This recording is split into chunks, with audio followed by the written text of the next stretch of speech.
Hi, guys. Welcome back to Latest with Lily, my show where I talk about all things sports, but with an emphasis on football, baseball, and hockey. Because let's face it, those really are the best sports. I start by talking a little bit, then I bring on my very special guest, talk a little bit more, and then I end it with everyone's favorite segment Last Minute with Lily, where I list as many fun sports tidbits of the week as I can in just 60 seconds. It's pretty cool, so you should definitely stick around to see it. All right, let's get right into it, guys. I'm going to start this off a little bit angry, a little bit fired up, and you probably guessed it. It's something to do with the Steelers. I mean, that's classic reason why I get upset. Anyone who knows me truly knows that. But the Pittsburgh Steelers, my Pittsburgh Steelers, had a chance to make the playoffs this week.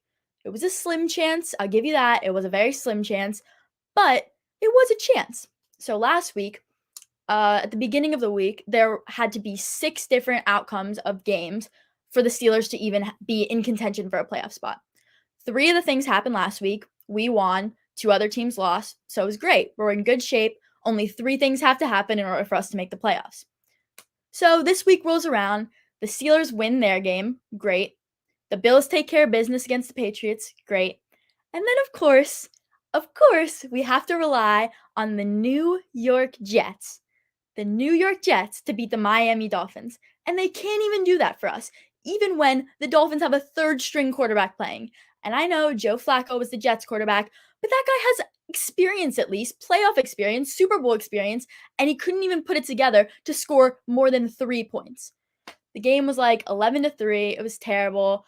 Or 11-6, I guess, because the Jets eventually did score another field goal, but it was a terrible game. Came down to a 50-yard field goal. It was a nail biter and really ruined my day and my week. But you know what?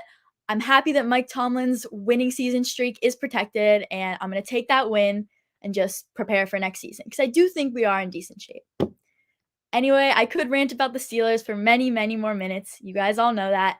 But I think it's time to bring on our very special guest. Ladies and gentlemen, you may remember him from way back when because he was the very first guest on our show. Okay, guys, are you ready for this? I hope you remember who it is. Drum roll. Zach Cohen! Woo! Zachy!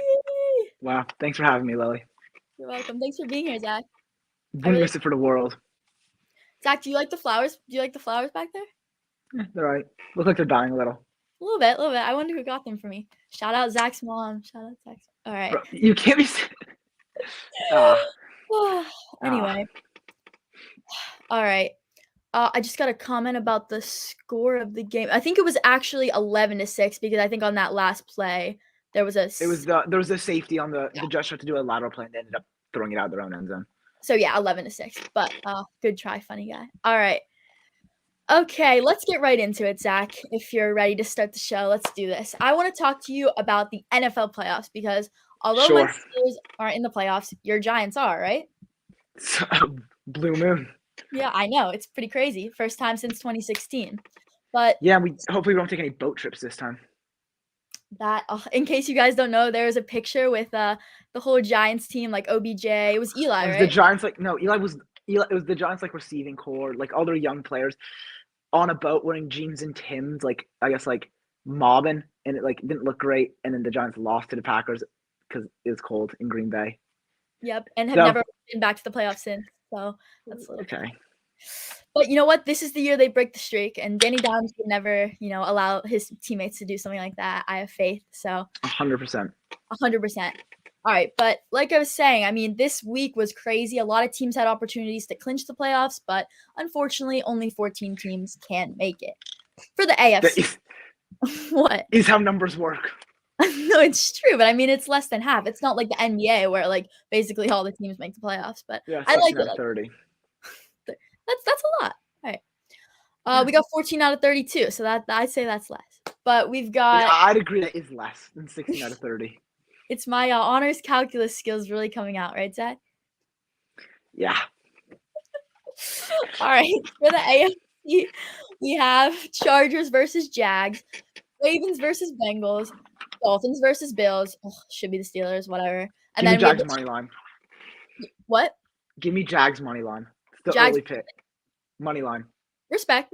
I could see that, honestly. I don't have much faith in the Chargers, but it's a whole other Yeah. thing. NFC, we've got Cowboys Bucks, should be a good game. Giants Bucks money line. Seahawks. Giants money line. Zach, I feel like you're really trying to tell our viewers that you want to be a professional sports bettor, honestly. I don't. I'm just degenerate. What did you say today about taking the Niners or something? What did you say at school today? I think I'm taking the Niners. You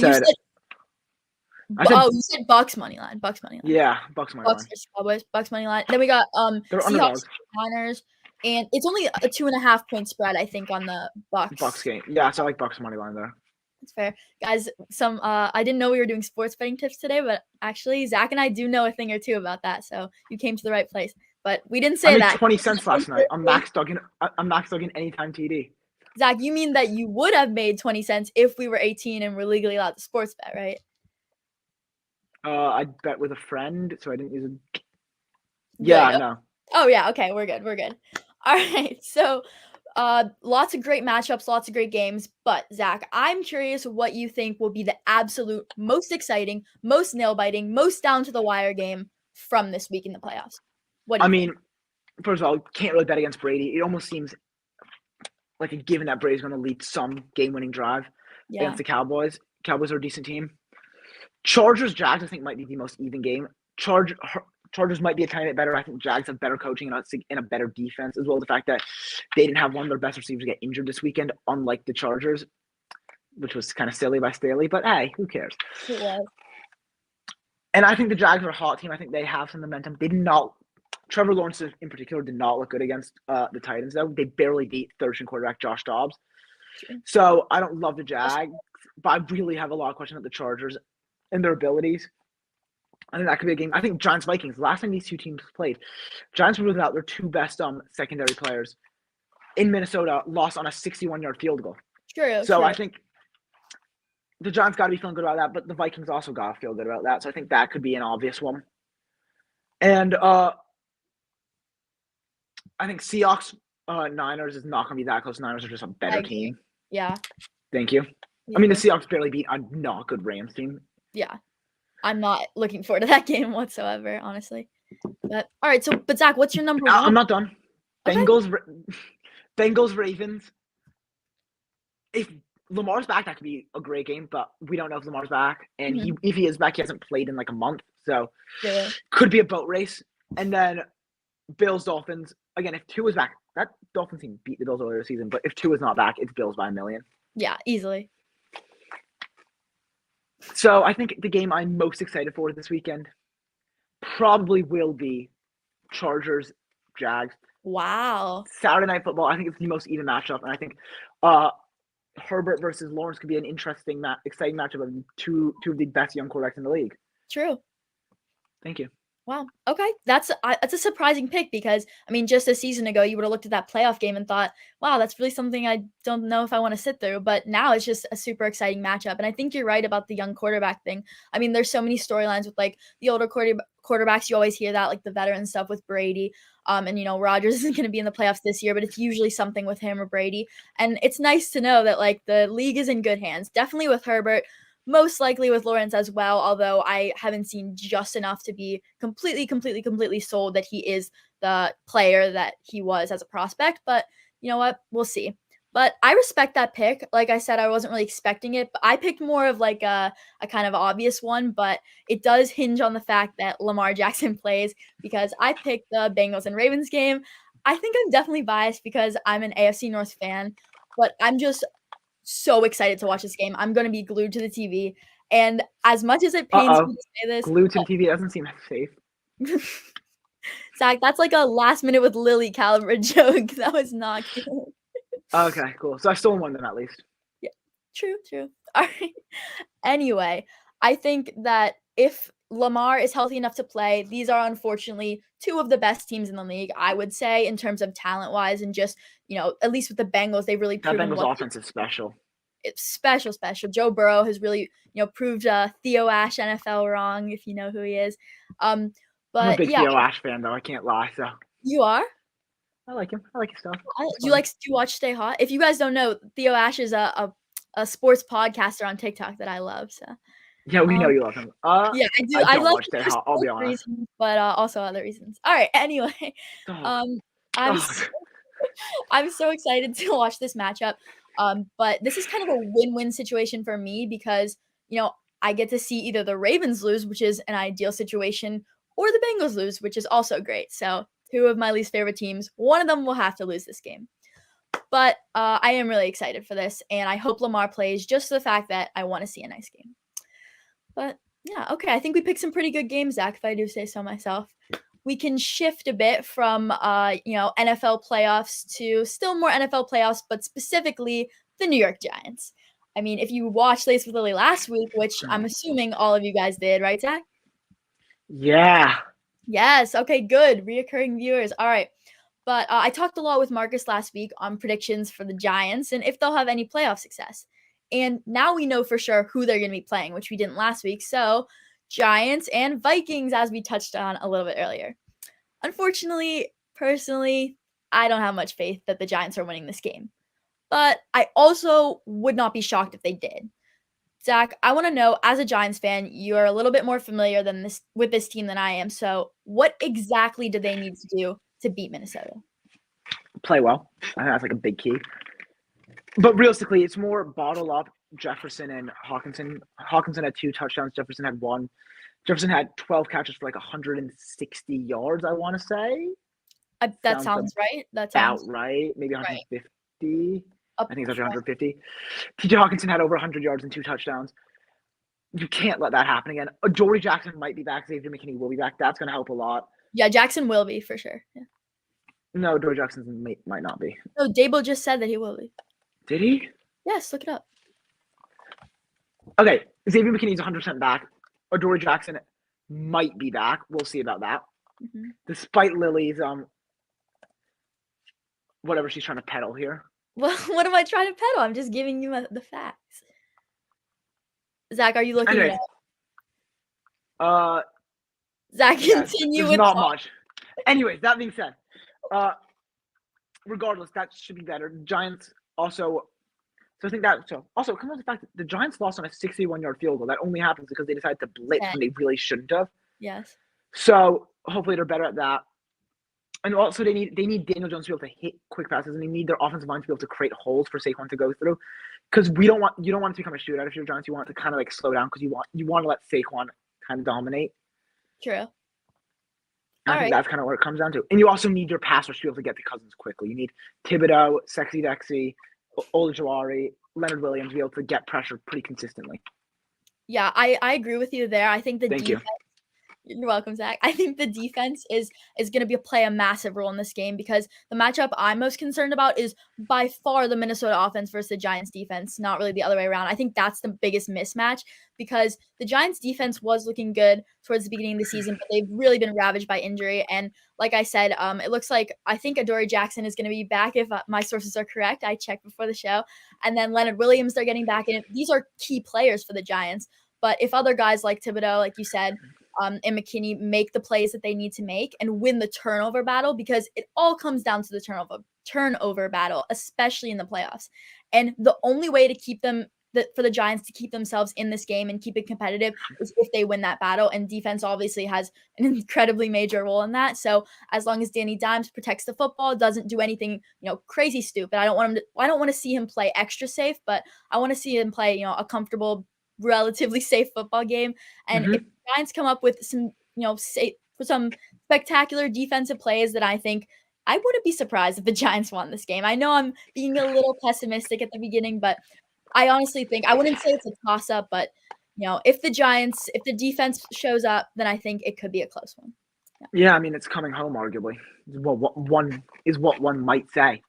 What one might say if they're a soccer fan and also a football fan. Which, Zach, I know you are. Yeah, just a football fan. Just a football. I see what you did there. Play on words. Again, anyway, you're having some last minute with Lily jokes in this show. I like it though. You were making fun of me. I don't like that. That doesn't make me feel good about my jokes. That's why I said it. Okay. So let's shift from football to something that I truly never thought we would talk about on the show again. Feels like ages, but baseball. Woo! Baseball. Don't forget about baseball, guys. It's pitchers and catchers reporting back soon, or they might have already reported back, They but don't report back in early January, Lily. it's January 10th. Early January. They report in end of February. Okay, fair. Whatever. But they're coming back soon. It doesn't matter. All right. Anyway, baseball is not back, but I want to talk about someone who has been the topic of discussion for weeks on end, it seemed like. But Carlos Correa, a star shortstop on the Houston Astros for years and years, reportedly has come to terms with the Minnesota Twins on a 6-year, $200 million contract. This comes after Correa failed his physical after agreeing to terms with the San Francisco Giants. And not only the San Francisco Giants, but after failing that physical, he also agreed to terms with the New York Mets and then failed his physical again. So kind of like a broken record when we talk about Correa. It seems like this Twins deal is really going to be legit. I mean, or he reportedly has passed his physical, but personally, I'm not ruling out any last-minute snafus. And I think that It's a good word. Play in Minnesota this year, but oh, did you say good word to snafu? I like the word snafu. It's a nice word. Thank you. It's pretty good. All right, but Zach, what do you think? Do you think he's really locked down this deal in Minnesota? Yeah. I mean, Minnesota had him last year, so they obviously have the best idea of what's actually going on with his ankle. Yeah. He also failed 2 physicals and reportedly did pass another one today. So they know what's up. They know that there's obviously going to be concern over his ankle, but they seem to like what they have. And for what it's worth, the Mets did offer him a 6-year deal, but it was for significantly less money. So, understandable. Yeah. And yeah, I mean, it makes sense from all the parties. End of the day, Correa got 6 years, $200 million. That's $33 a year. That's a lot of money. You can't hate on him for taking that. But the Mets and the Giants, 2 franchises that are not the worst run franchises in the league, at least anymore, both thought there was something wrong with Correa's ankle. Both had pause. So I think because of that, you can kind of understand where both are coming from. It's not like only one team did it. I think the fact that the Mets also kind of backed out makes the Giants look a lot better about it, because otherwise the Giants don't look great, but now they look fine. Yeah. So it's understandable why why this happened. For sure. And good for Correa, man. He got $200 million and his ankle might be screwed over. Yeah, I honestly think Correa might have finessed the system with this one, because I think he'll probably be fine. I think it's probably something that's more of an issue down the line. So maybe years 8 or 9 of your 13-year contract then. But yeah. hey.